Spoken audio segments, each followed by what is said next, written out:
একটা মানুষের আসল চরিত্র প্রকাশ পায় তার রাগের মাধ্যমে।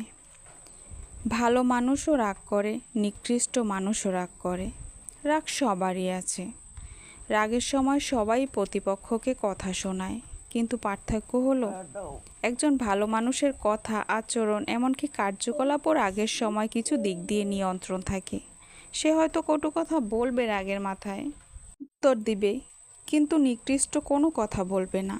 কিন্তু নিকৃষ্ট ব্যক্তি রাগ করলে শুধু ভাষা নয়, যত নোংরা আচরণ আছে সে করবে, এবং সে তোমার দুর্বল জায়গাকে বারবার আঘাত করার চেষ্টা করবে। এতে করেই বুঝে নেবেন সে কোন পরিবেশে বড় হয়েছে, কোন শিক্ষায় বড় হয়েছে। আসসালামু আলাইকুম, সবাই কেমন আছেন? গত রাতে এই মাছগুলো নিয়ে এসেছিল রাত 10টা-11টার দিকে, তখন আর কাটা হয়নি। তো দুপুরের দিকে বের করছি মাছগুলো, পুরোটা বরফ ছাড়েনি, এখনও একটু একটু বরফ আছে। তো আমি মাছগুলো নিয়ে নাড়াচাড়া করছিলাম, এদিকে পিসুটাও নাড়াচাড়া করছিল মাছ নিয়ে, ও কোন সুযোগে মাছটা নিতে পারবে। তো অলরেডি তার দুটো মাছ নিয়ে খাওয়া হয়ে গেছে, তো আরেকটা নেওয়ার চেষ্টা করতেছে আর কি। এই সামুদ্রিক মাছগুলো খেতে অনেক মজা, এগুলোকে নাকি বৌ মাছ বলে।